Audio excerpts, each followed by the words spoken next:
You ever have one of those moments where everything feels so perfect you almost expect something to go wrong? Yeah, that was me 6 months ago. My wife, Emily, and I had just found out she was pregnant. It was the kind of news that makes you feel like your heart is doing backflips. I was walking around with this ridiculous grin plastered on my face for days, and Emily had this glow about her. It wasn't just a cliché. We decided to announce it during Sunday dinner with my family, thinking it would be this beautiful moment everyone would remember. Oh, it's memorable, all right, just not for the reasons we hoped. The dinner started off normal enough.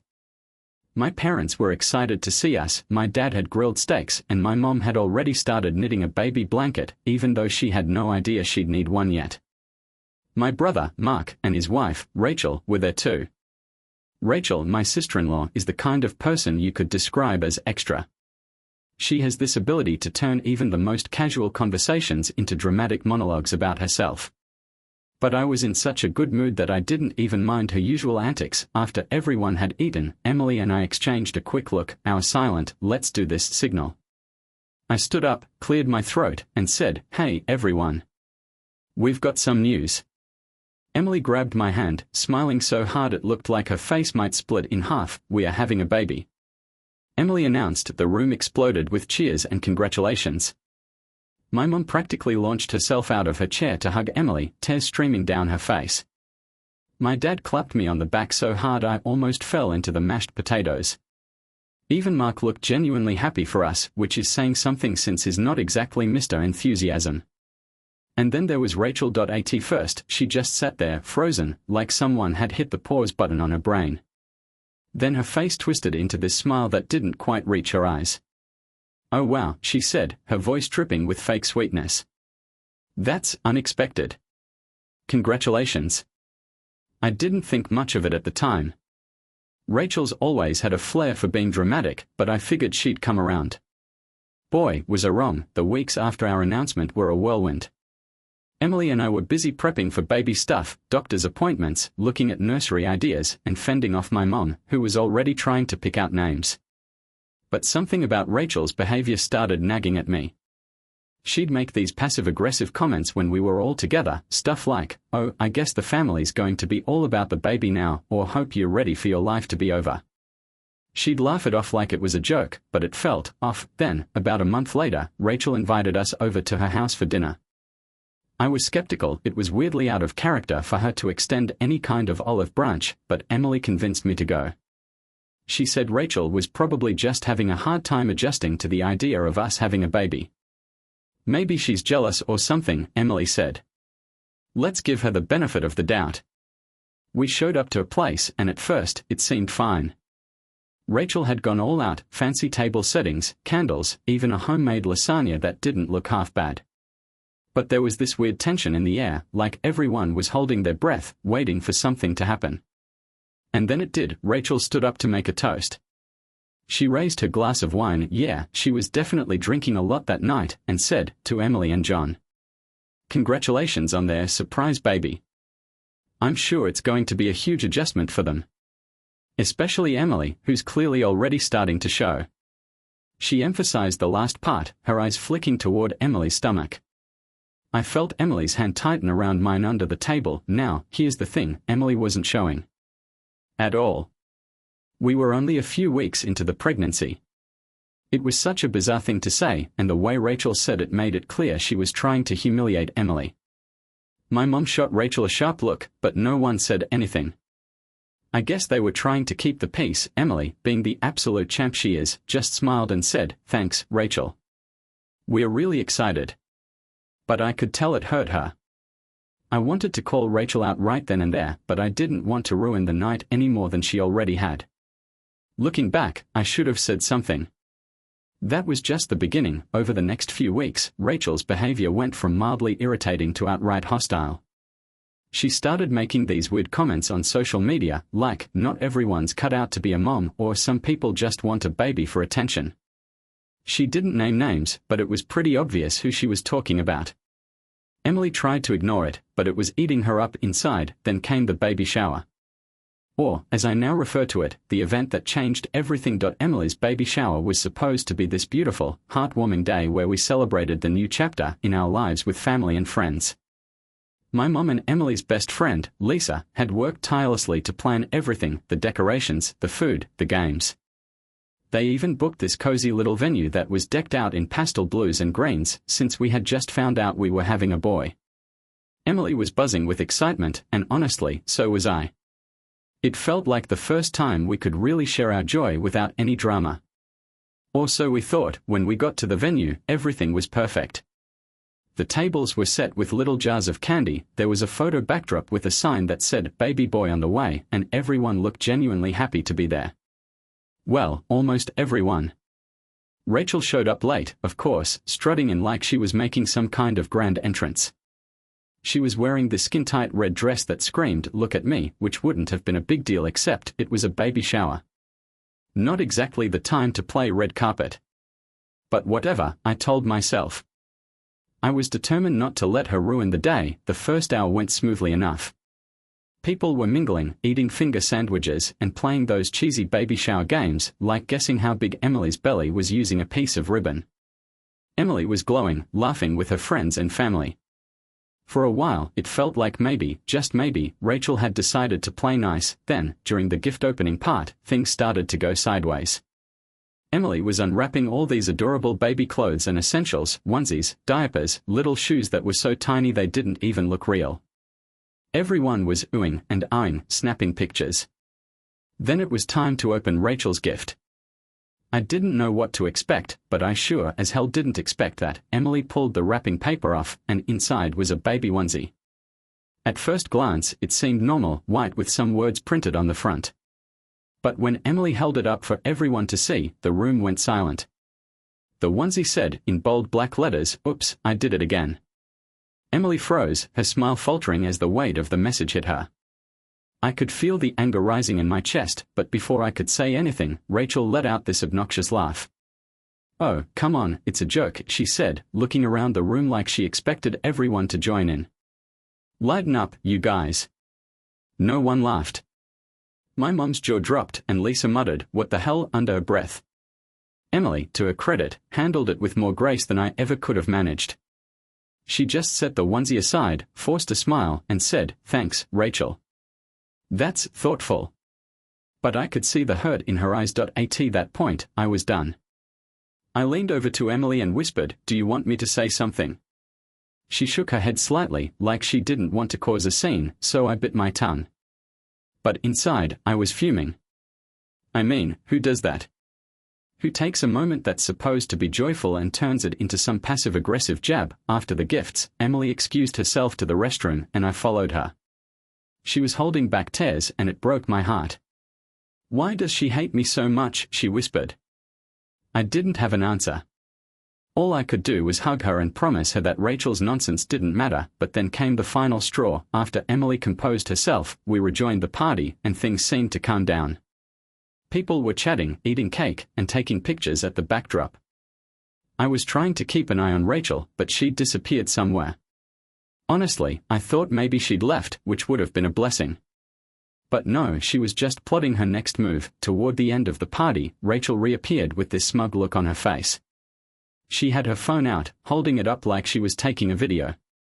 "Hey, everyone," she called out, her voice cutting through the room.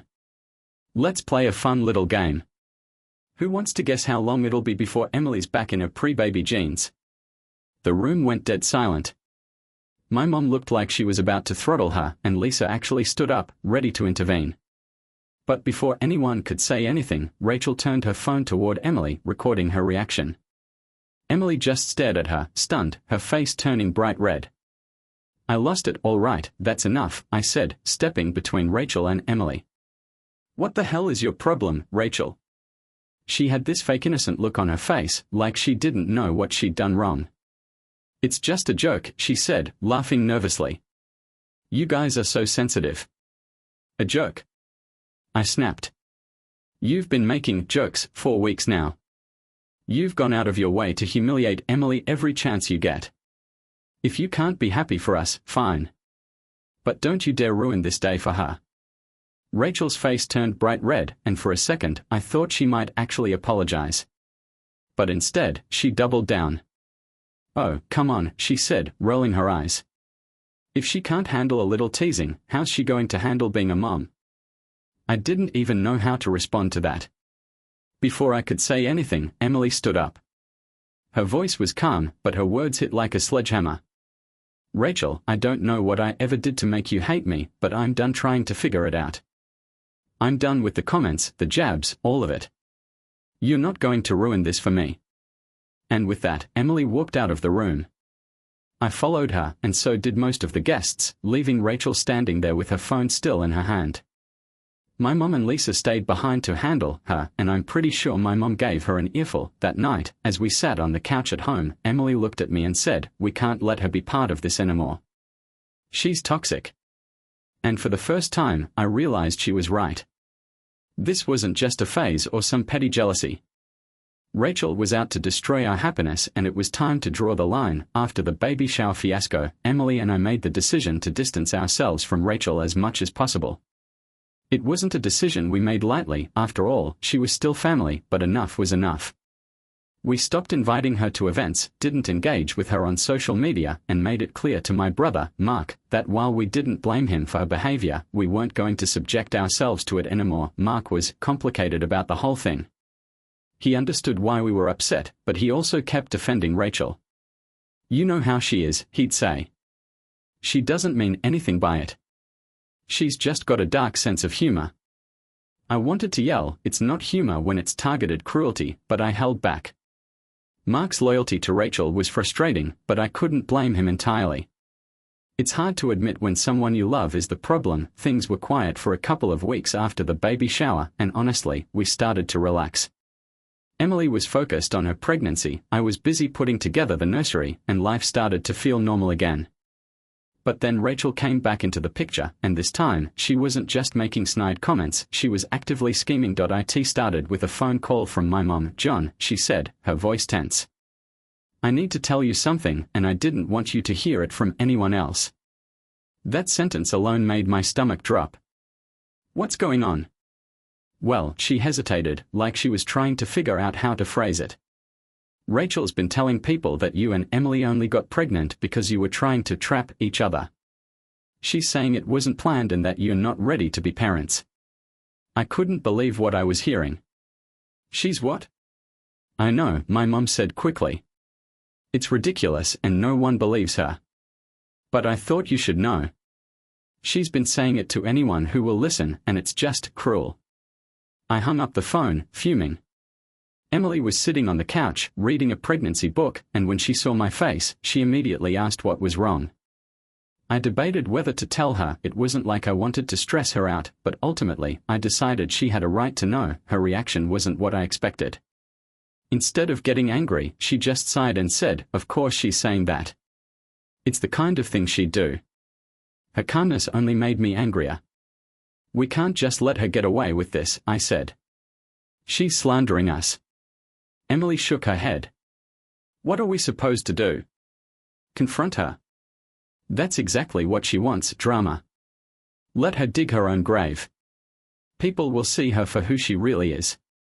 I wanted to believe that, but it didn't feel like enough. I didn't want Rachel's lies spreading unchecked, but Emily was right. Confronting her would only make things worse. Then, about a week later, things escalated in a way I never saw coming. I was at work when I got a frantic call from Lisa, Emily's best friend. "John, you need to get home. Now." "Why? What's going on?" I asked, already grabbing my keys. "It's Rachel. She just showed up at your house.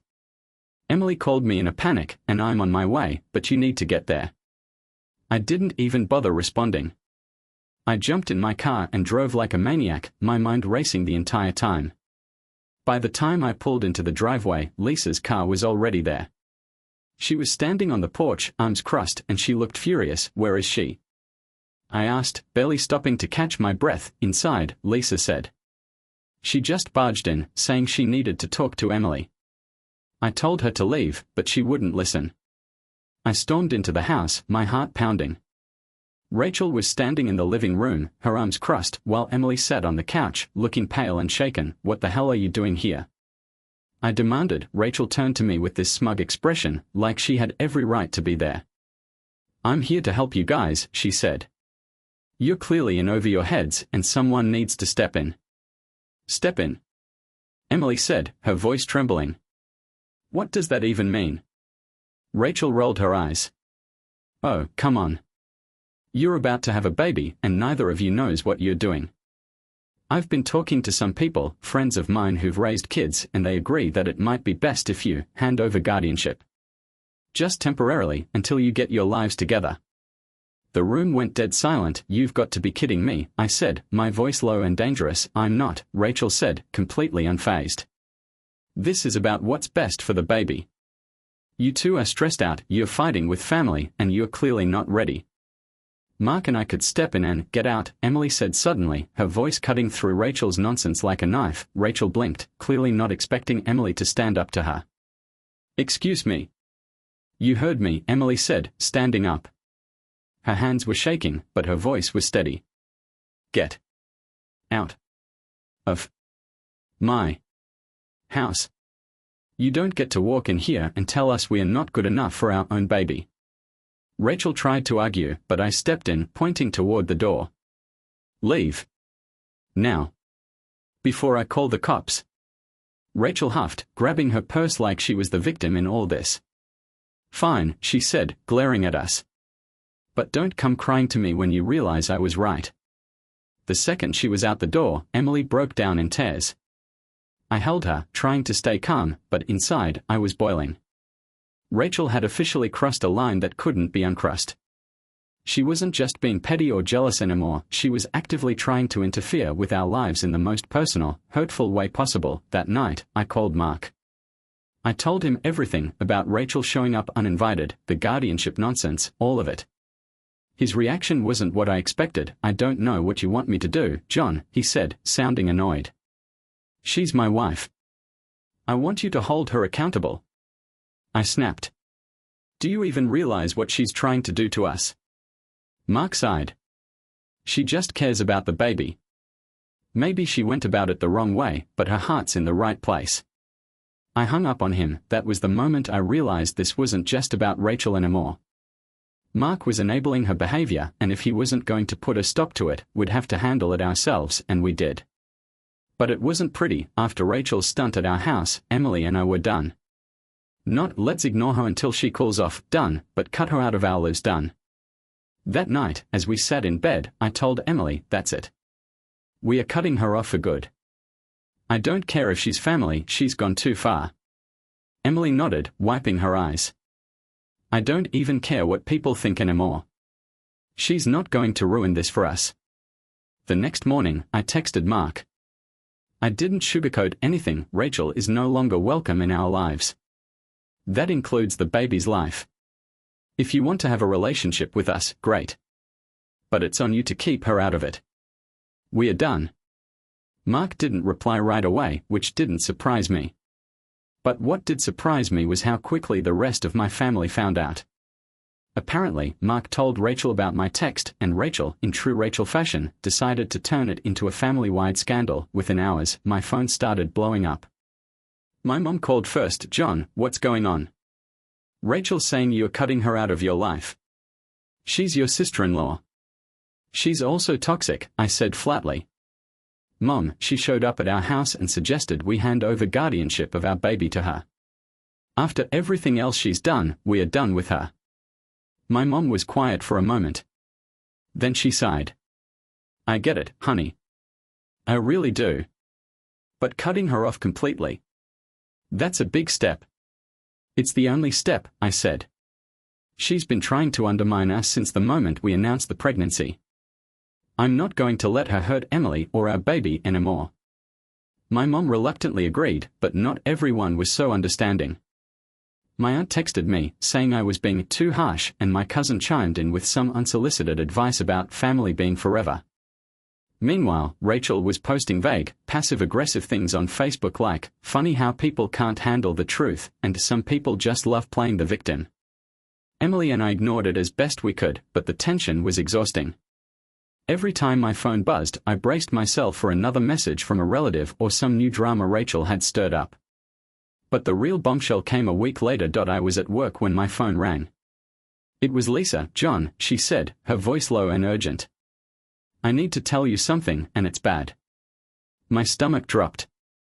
"What is it?" "Rachel's been talking to people about Emily.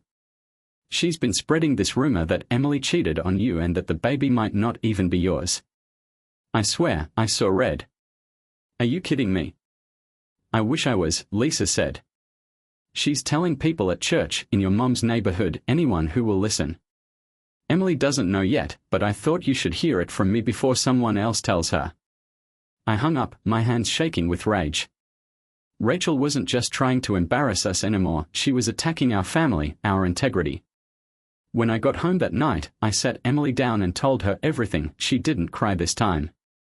She didn't yell. She just sat there, quiet and still, like the fight had been drained out of her. Finally, she said, "We need to shut this down. Now." The next day, we called a family meeting. We invited my parents, Mark, and, begrudgingly, Rachel. I wanted everything out in the open. If Rachel was going to spread lies, she was going to do it with everyone watching. When we walked into my parents' living room, Rachel was sitting on the couch, looking smug. Mark sat next to her, avoiding eye contact with anyone. My mom and dad looked tense, like they were bracing for a storm. I wasted no time. "Rachel," I said, standing in the middle of the room. "We know what you've been saying about Emily. About the baby. And we are here to set the record straight." Rachel's expression didn't even flicker. "Oh, please," she said, crossing her arms. "I haven't said anything that wasn't true." That was it. Emily stood up, her voice calm but firm. "Rachel, I don't know what I did to make you hate me, but this ends now. You don't get to spread lies about me or my baby. You don't get to decide whether we are good enough to be parents. And you sure as hell don't get to have a place in our lives if this is how you're going to act." Rachel rolled her eyes. "Oh, give me a break. You're so sensitive. It's not my fault if people are talking." "No, but it's your fault they have anything to talk about," I snapped. "You've been targeting Emily since day one. This isn't teasing. It's not joking. It's cruelty, plain and simple." Mark finally spoke up. "All right, that's enough," he said, looking uncomfortable. "Rachel didn't mean any harm. Can we all just calm down?" "No, Mark," I said, glaring at him. "This is your wife's pattern. She's been trying to humiliate Emily for months, and now she's spreading lies about our baby. If you can't see how toxic this is, then you're part of the problem." The room was silent. My dad looked like he wanted to crawl under the couch, and my mom was glaring daggers at Rachel. Finally, Rachel stood up, grabbing her purse. "I don't have to listen to this," she said, her voice icy. "If you want to cut me out, fine. But don't come crying to me when this all blows up in your face." She stormed out, and Mark followed her, looking torn. After they left, my mom turned to me, her eyes filled with guilt. "I'm so sorry, John. I didn't realize how bad it had gotten." "It's not your fault," I said, though part of me wished my parents had stepped in sooner. That night, Emily and I decided we were done waiting for things to get better. We blocked Rachel on everything: social media, phones, emails. We told Mark he was welcome in our lives, but Rachel was not. It felt like a weight had been lifted, but I knew the battle wasn't over, and I was right. The next day, Rachel posted something on Facebook that turned everything upside down. The next morning, Rachel set the internet on fire. When I woke up, my phone was already buzzing like crazy. Texts, missed calls, notifications, everything. Confused, I unlocked it and saw that Rachel had posted something on Facebook. It was a long, dramatic post that started with, "Sometimes, family isn't who you think they are." She had written this whole thing, painting herself as the victim and Emily as some kind of manipulative, gold-digging villain. Rachel claimed that Emily had trapped me with a baby and accused her of tearing the family apart for attention. She also implied, though didn't outright say, that Emily had cheated on me and that the baby might not even be mine.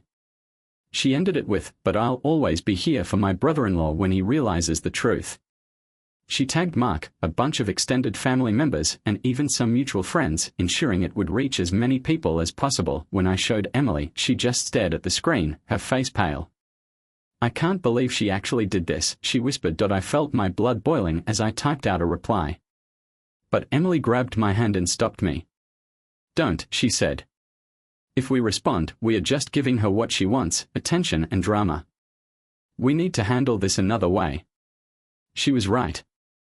As satisfying as it would have been to drag Rachel in the comments, we had to be smarter than that. Instead, we went on the offensive, quietly. First, I reached out to Mark. I didn't text him. I didn't call him. I showed up at his house. When he opened the door, he looked exhausted, like the situation was finally starting to weigh on him. "John, I don't want to fight." "We're not going to fight," I said, walking past him into the living room. "We are going to talk. Because this has gone way too far." Mark sighed, sitting down on the couch. "What do you want me to do?" "She's my wife." "I'm not asking you to divorce her," I said. "But you need to understand something, Mark. This isn't just drama or family tension. Rachel is actively trying to destroy my marriage. She's trying to ruin Emily's reputation. And if you keep enabling her, you're complicit." He didn't say anything, so I pressed on. "You know Emily," I said.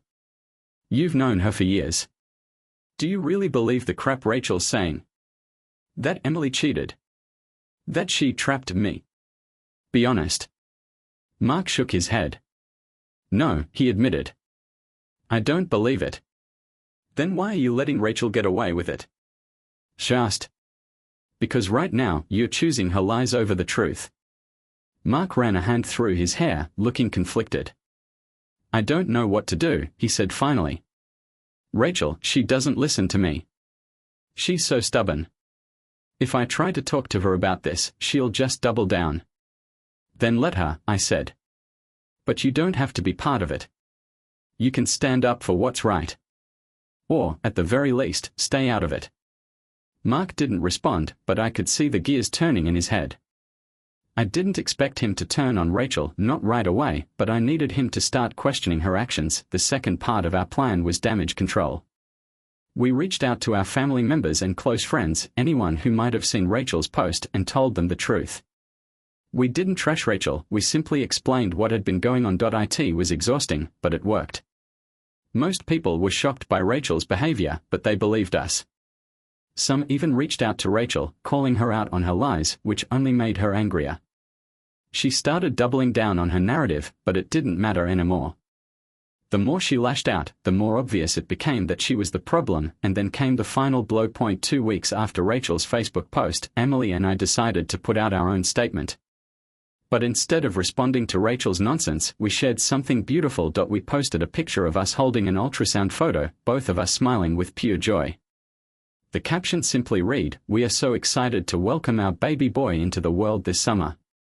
Thank you to everyone who has supported us on this journey. We are so grateful for your love and kindness." That post blew up.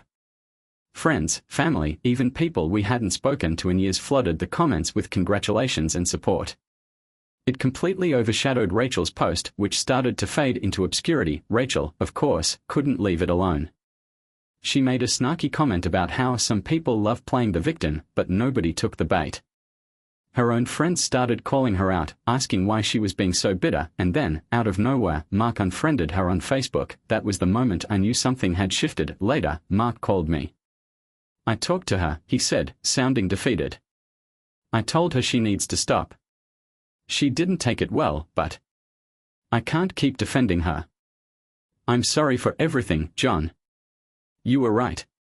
It wasn't a perfect resolution, but it was a start." Rachel has stayed quiet since then, and we've kept our distance. Mark still comes around sometimes, but is careful to leave Rachel out of it. Emily and I have been focusing on our baby, our future, and the family we are building together. In the end, Rachel didn't get what she wanted. She didn't destroy us. If anything, she made us stronger, and honestly, that feels like the best revenge of all, and that's it. That's the whole wild, ridiculous, exhausting story. Rachel's still Rachel, but she's out of our lives now, and we couldn't be happier. If you've made it this far, thanks for sticking with me. Let this be a reminder: toxic people don't deserve a place in your life, no matter who they are.